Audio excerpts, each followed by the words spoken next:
Welcome to Inside the Keyway. We're back with another episode looking at all things NBL. If you love the NBL, you're in the right place. Hopefully we sound like we know what we're talking about. So settle in as we step inside the Keyway. I'm Nathan Shaw, and as always, I'm joined by Cameron Porlock. Cameron, happy Friday. Yes, happy Friday. Good to be back for one more episode, hopefully. Maybe another one down the track, but I think this will be our last one for a little while.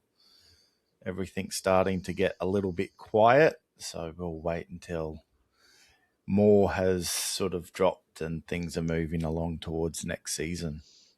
So this week, we're just having a look at the final two teams that are left, the two that played in the championship series, Adelaide and Sydney.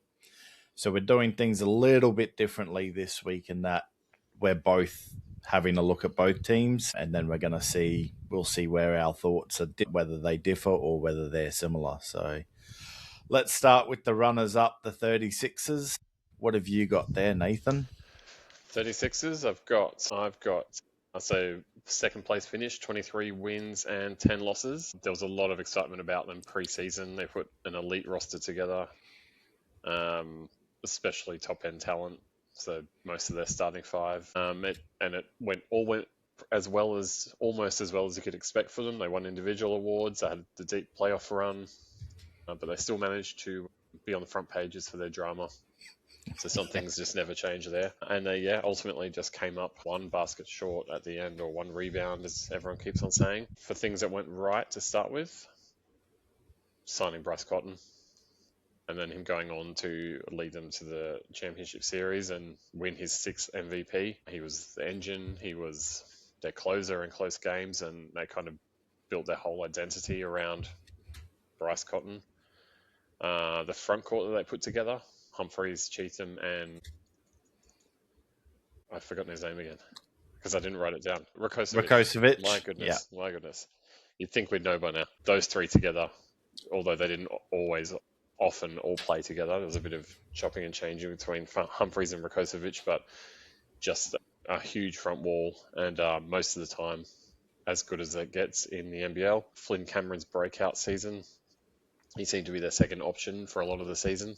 If Cotton wasn't hitting shots or looking to pass off, Flynn Cameron was the man. And just the city of Adelaide, their crowds, their sellouts. I think they almost sold out every game this year, if not every game. And the crowd basically got them those two home wins in the grand final series. There's no team like it for home support. Yep. Yeah, so I'm pretty much very similar. Obviously, the signing Bryce Cotton, definitely the best thing that they possibly could have done. I'm with you, Cheatham, Rakocevic, and Humphreys. And then, Flynn Cameron as definitely the most improved player for the season. Was definitely took another step forward. Hopefully he'll just keep getting better and better as he goes. And, that home court advantage that they have, pretty much sellouts all season. That crowd is probably the loudest in the league and probably at times the most feral. But they certainly help that team get the wins at home. So what went wrong? They kept tinkering with their starting five. So you had DJ in, DJ out. They had the new import Brown that came in, and then he went out. The new import, the replacement in and then out again. Rakocevic at some stage was in. DJ came back during the playoffs. They just kept on changing the starting five and never settled. Yeah. I mean, and then if they'd won that last game 5, you'd say that did work for them. But I think that caused a bit of unsteadiness, and they just had some defensive lapses in key moments of games. They probably weren't exactly built to play defense. There's a few people who were there for their offensive skills, and that, the way Kendrick Davis tore them up in the grand final series is evidence of that. They made the grand final, so not a great deal went wrong. No, I think pretty much everything you said there. The only thing that I really had difference was their over-reliance on Cotton for shot creation. That was probably one thing where they didn't have that necessarily super strong secondary scorer. Yes, Flynn Cameron could fill it up, and you had others who could fill it up occasionally, but they weren't consistent at it. So I think that was probably the only other thing that they lacked. And then, as we've spoken about, their off-court dramas is all the other stuff that went wrong for them. Even if it wasn't all necessarily true, clearly what has happened so far this off-season, there was some stuff going on there that was true. But if some of the other stuff wasn't, that's still a distraction for them. And yes, maybe some of that's not of their creation. That could be, media hyping things up or, spreading rumors. Andrew Bogut hyping things up. And yeah, some of the other media, the media this season were great for spreading rumors and not really following up on anything. So there was one issue that I won't go into about the bullets that was done. And I saw it quite a few times where they would just spout something that they heard and no absolute checking on any of it. But those off-court dramas were once again an issue for them. Excellent. Their best wins, I actually had two. I've got a few best wins and losses for both teams today, but best wins, there was 2 wins over Perth early in the season. There was the first one in Perth, Bryce Cotton's big return. Adelaide made a massive comeback in the last few minutes. Everyone was looking at Cotton to hit the game winner, and Flynn Cameron actually surprised everyone and took it to the basket and scored to win the game for Adelaide, and they went crazy. That was a really good one. And then there was another one also, December 28, back in Adelaide, where they beat Perth again, 584. Apart from, you could obviously go with the grand finals and semi-finals, but I've sort of focused on regular season for Adelaide here, and just the meaning and the emotion that was behind those Bryce Cotton return games, and that's the 2 that I've picked. Yeah. So my best game for them it's actually a championship series game, so game 4 for them at home in Adelaide. I just thought that game, they got probably the best performance out of the majority of the team. DJ had his best game for the whole series with 19 points. He made 5 threes that game. Zylan Cheatham had 23 points. He had 9 assists and 8 rebounds. Yes, Cotton had a quiet scoring night that game, but he had 12 assists. He really controlled their offense for them and the tempo. So it really showed what that team could be when they were all working or all clicking at once. And they were under a lot of pressure that game, so that showed a fair bit of resilience, and it forced game 5. So I went that as their best game. I did say I didn't focus on the grand finals, but for worse loss here, I've got game 1 of the grand final series. 112-68, and they got pumped, and no one in their right mind thought it would get to game 5 after that one. Yep. Just blown off the court. That one, I think, speaks for itself. Yes, and I am the exact same. Game 1 championship series. It was pretty horrid, and no one in their right mind thought it would get to game 5. In fact, at that stage, I think your prediction of a 3-game series was... I was pretty confident. You were pretty confident at that stage, and I was starting to look like a goose for saying it was going to go the whole 5 games. Yes, definitely the worst blowout in NBL finals history as well. So crazy. And then they had to wait a week for game 2 as well. It was such a long wait for the next game. Yeah. Which to me, in some ways, actually worked for them, because I think they were able to really focus on what they did wrong that game and what Sydney did to them. So where to next? Well, they've already made one move, bringing Bullquall in and seeing DJ out the door, which I think is obviously a great move defensively. DJ was a bit of a non-contributor defensively, and maybe potentially one of the ones that caused rifts within the team. So for the drama and the team harmony, that might be a good move for everyone there.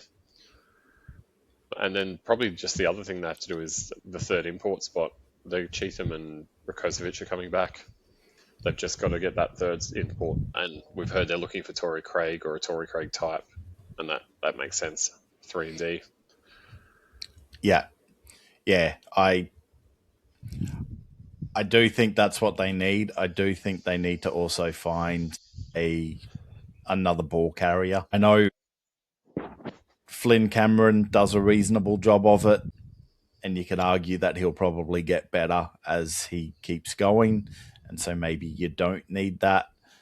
But I think at times they needed, especially this season in the final series, I think they needed that extra on-ball creator. So, and yes, that defensive anchor. So, whether that's that Torrey Craig type person coming in and anchoring that's great, but maybe they need to look at a couple more little pieces there defensively.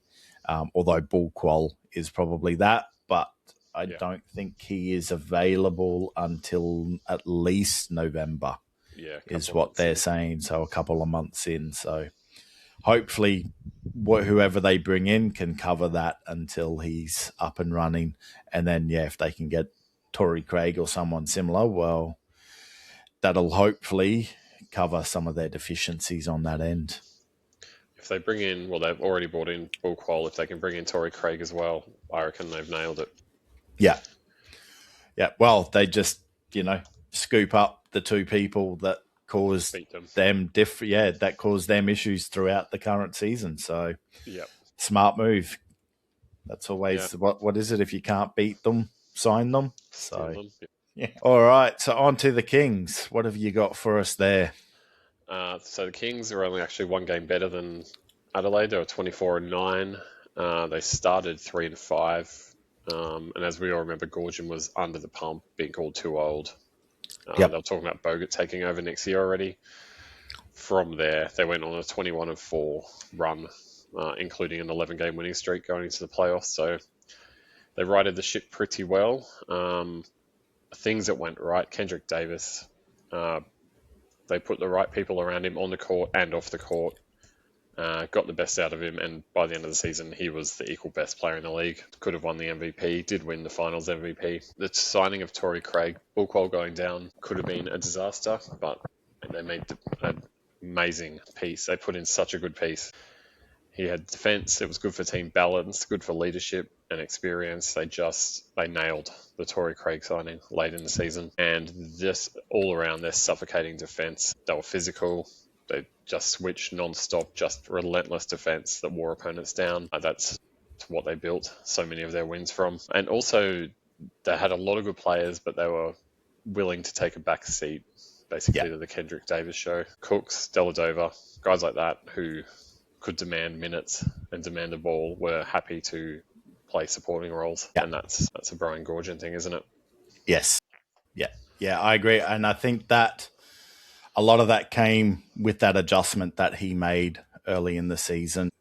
If word is that he actually sat and had conversations with each player to figure out what he needed to do and change to help the team. And those were clearly parts of those conversations. So, I agree. Kendrick Davis, as you said, they put all the right pieces around him on court and off court. Dellavedova was clearly a big part of all of that. So I think the signing of him also was an amazing, brilliant decision. I know he went there in the hopes that it'd help his chances in making the next, is it the World Cup, I think, first up? Or the Olympics. So that was also a great signing. And their depth, you've got players like Galloway and Robertson and those types of guys coming in and contributing. Even Sean Bruce, even though, limited minutes whenever he was on the court, defensively, offensively, he could provide. Quatnoy, once again, solid through most of the season. Yes, he had probably one of the worst final series for someone who had played so well throughout the season. But the main part of the season, he was pretty damn good. We've already talked Brian Gorgeman's adjustments post sort of January, and finishing minor premiers and winning the championship. You can't get much better than that. And also Malawatch, the way Malawatch came on Yes. from, I think, as a development player a couple of years ago, and now I imagine next season he's in their starting five. He has just cashed in on a new contract. He is something that went very right for them. Yeah, absolutely. And again, putting that down to Brian Gorgon and his belief in players and his development. Yeah, and their off-court, the people who run their off-court stuff, they're just brilliant at what they do, and being able to help put the pieces that, Gorge and the coaching staff need, and looking after the players there. So it's going to be interesting moving forward with Chris Pongrass moving on from them. I know next season probably okay for now because they've got a lot of those pieces still coming back. But once that sort of all starts to fade away, do they have someone who can step in and take over what he was doing off the court for them? I don't have much for wrong. I've got the 3 and 5 start. Yeah. Wasn't great. And then it's unfortunate, but Bull Qualler and Tyler Robinson's injuries late in the season, they covered for both of them. But it's a shame for those guys to miss out on the run at the end. Yep, I'm pretty much the same, the slow start to the season. And maybe a little bit of reliance too much on Davis at certain periods of time. Once again, primarily at the start of the season. And I think that was just them trying to work each other out and figuring out roles and so forth. So, I don't think there was too much else that really went wrong for them. No, agree. Maybe Andrew Bogut getting involved in the back and forth, I'm sure. With Adelaide? I'm sure they would have liked him to have stopped talking. But if he's an owner and an assistant coach, he's probably calling the shots himself. But I'm sure they would like him to not do that. Yeah, I'm sure that annoys the Adelaide more than anyone else because, it winds up more on them than because they were the ones who made the big brouhaha about it. So Yep. And Sydney won in the end. So that's it. Best win, I've actually got the late season win at Southeast Melbourne. Going into the game, it was first against second. They were maybe even second, third, and Adelaide might have still been one game ahead, but they were pretty much even on the ladder. It was a bit of a fight for a definite top 2 spot, and Sydney pumped them 114-88. Kendrick had 30 and 9. And Southeast Melbourne got shown up a bit. You sort of got an idea of where they are, that they weren't quite up there with Sydney. Yeah. That's the one where Gorgon went at Owen Foxwell. Then there was another blow up in the tunnel between Josh King and Kendrick Davis. So they walked out of there with Southeast Melbourne in their pockets. Yeah. So I went for my best win was Game 5 of the championship series. Probably because, one, it's most fresh in the mind. But I think if you look at, Davis, 35 points, 14 assists, Suarez, 20 points, 7 rebounds, Cooks, 19 points, 12 rebounds. They just got everything they needed from their main people, plus all the support. And then, they were down a little bit during this game and they managed to bring it back and win it in overtime. So, it was a 18-6 run in overtime. So that for me was their best game. That's a fair one. That is definitely fair. My worst losses, I've actually got 3 home losses. There was round 2 to Cairns. They lost at home. Another very early one, they lost to Tassie, and then mid-season they lost at home to Southeast Melbourne. Just all 3 of them. That's during the 2 and 5 starts of the season where everyone was wondering what was going on. They had so many good players. They had Gorgon, and they're losing at home to teams that were definitely not on their level, and they copped a lot of criticism. But to lose those ones at home, I reckon, was pretty average. Yeah, I agree. So my worst loss, it was against the Breakers, round 9. It was away. It was in New Zealand. Breakers beat them 95-90. So that was start of December, that game. Yeah. So Davis had a late inbound turnover under pressure. They were outscored 27-16 in the fourth quarter. They had multiple late game turnovers, and they were leading entering into the fourth quarter of that game. So it was kind of one of the worst games for them in that period where they were struggling, I guess. A lot of decision-making breakdown and, struggling on the road. So that was my worst game for them. Yeah. There's not too many. It was pretty hard to pick a really bad one. There was never any shocking ones. Yeah. They never got blown out anywhere that I could see. So, yeah. Cool. So, going forward, Sydney. So, Noy and Quoll are both out the door now. Nothing on Torrey Craig or Suarez at this stage. Yeah. It's almost like they are going to have to retool a bit. They're not going to be able to just walk the same team back, or even Kendrick Davis isn't necessarily coming back. Yeah. So there's some work to do. Yeah. For me, they definitely need to bring Davis back. I believe that they're working on that, trying to do that. I believe there's also work in trying to bring Suarez back. You would think that they'd be throwing Torrey Craig more to bring him back as well, maybe for the full season. Yeah. What else have I heard there? Well, they re-signed Kelly LePepe. They let Sean Bruce go as well. So, they've got a bit of retooling to do on their bench, which is, I think, where they've been pretty strong over the past couple seasons, as they've always had that good depth. So losing those pieces, they'll need to find some replacements. But otherwise, they don't have too much to do to try and bring it all back again. A while ago, a couple of weeks ago, they were talking about trying to get Magne there. So maybe they're waiting on Suarez to see what Magne wants to do. Yeah, that's actually very good. That's a rumour I'll add for our next section. So that's the Kings. That's both teams. And that's our wrap-up of all 10 teams for this season. So now we're on to our news and rumours. So I think the big two that have probably come out at the start of this week is DJ Vasiljevic having signed with the New Zealand Breakers. Good luck to them. Can anyone tell that I'm not a fan of DJ? I can't. Yeah, I'm not going. I did find Dylan Boucher's comments likening him to CJ Bruton hilarious. Yeah, but that was interesting, wasn't it? I thought that was a bit of a stretch. Yeah.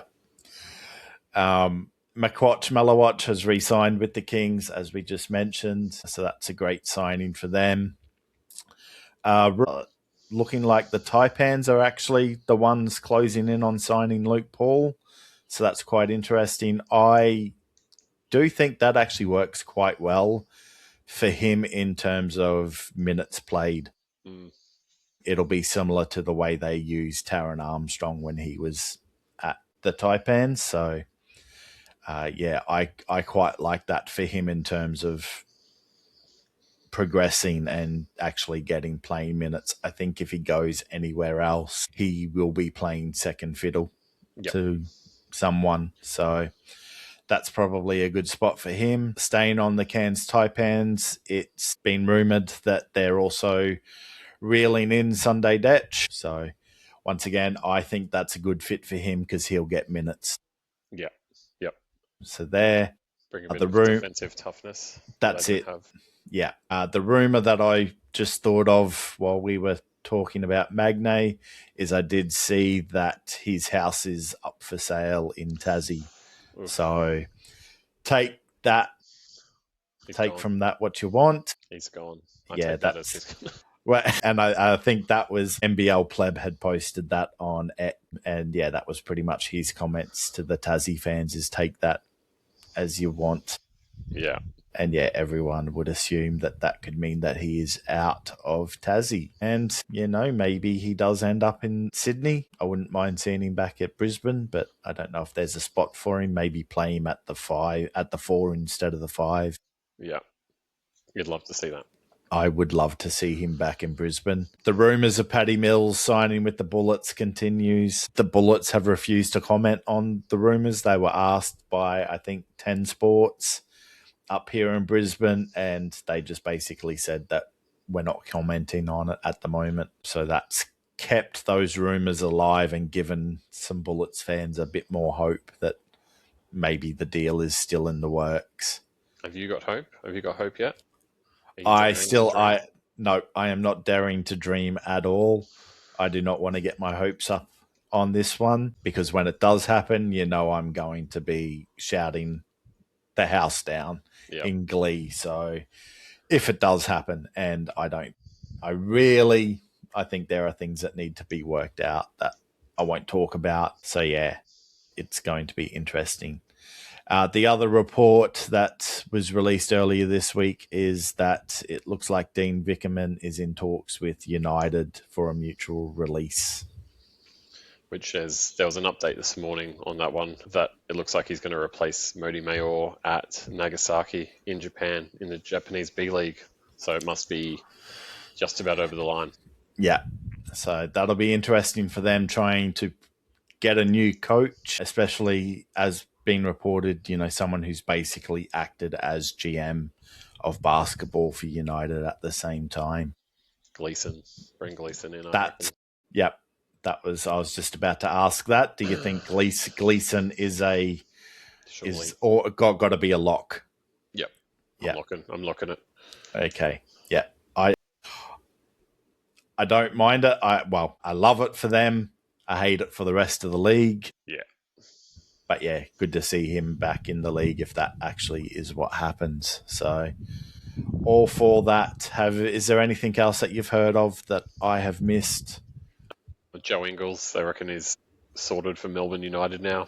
So he was down to the two Melbourne teams, and I reckon he's gone to United, which should have them with Ingles, Illy, and Goulding, who are all 35 plus. So that's not going to be a particularly fast team. But yeah, we'll see what they put around him.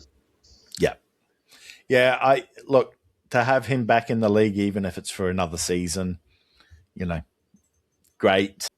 Yeah, really be able to contribute in a massive way in terms of what he brings with leadership and so forth. Absolutely. I think he's been playing 15 minutes a game or so for the Wolves in the NBA. So yeah, I am sure he can come in and do probably 20 minutes a game, maybe a little bit more over here, considering it's only a 33-game season and the travel isn't anywhere near as bad as what they'll have to do.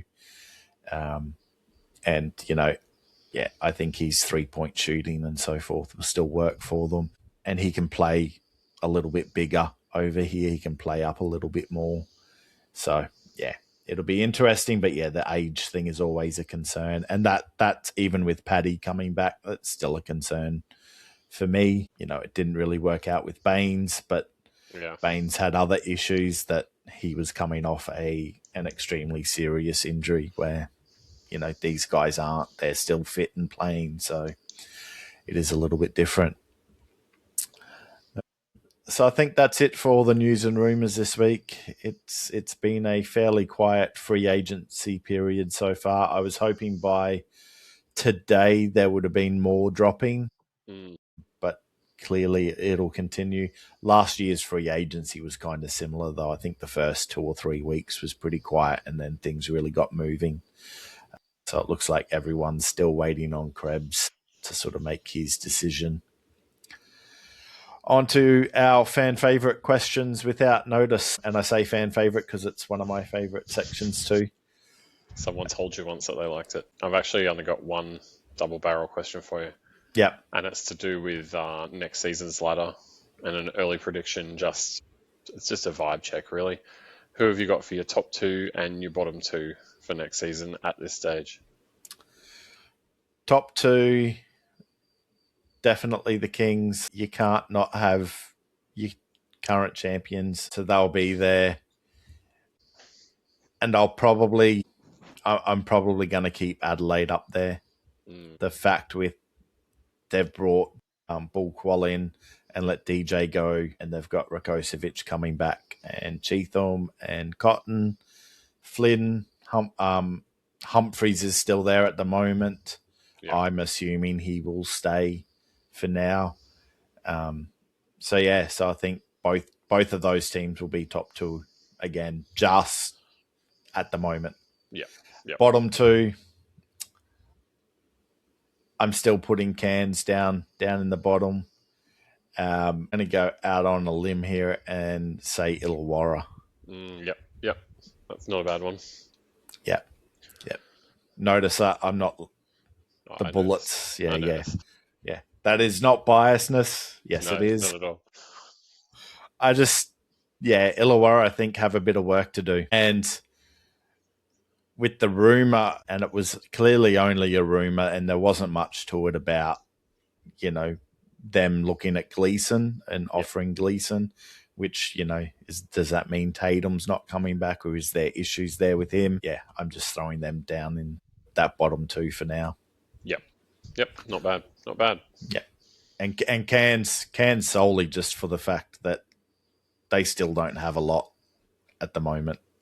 They've basically still only got, 2 players signed. Yeah. If the rumours are true about Pinder and...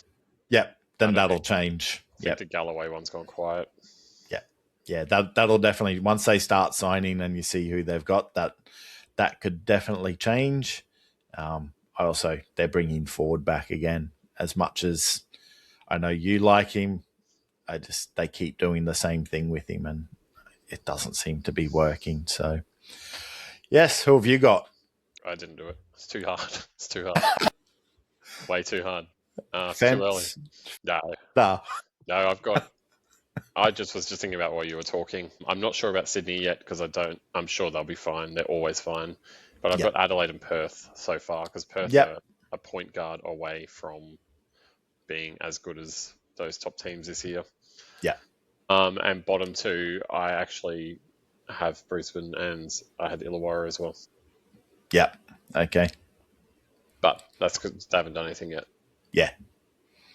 Illawarra pieces they have right now are probably not enough to be up there with the best ones, and Brisbane have got they're on bare bones. So when they start adding players, things will change. But at this stage, and I'm also basing that on Pinder being at Cairns with McVeigh. Yeah. Fair enough. That was a good one. I quite liked that one. So mine is, I've only got the one, is do you think the NBL should increase the number of local marquee players to 2 without it affecting the number of imports you can have? Yeah. If they're willing to raise a salary cap and all the owners are willing to pay, then Yep. Which, they've raised the salary cap again, so it gives you that little bit more room.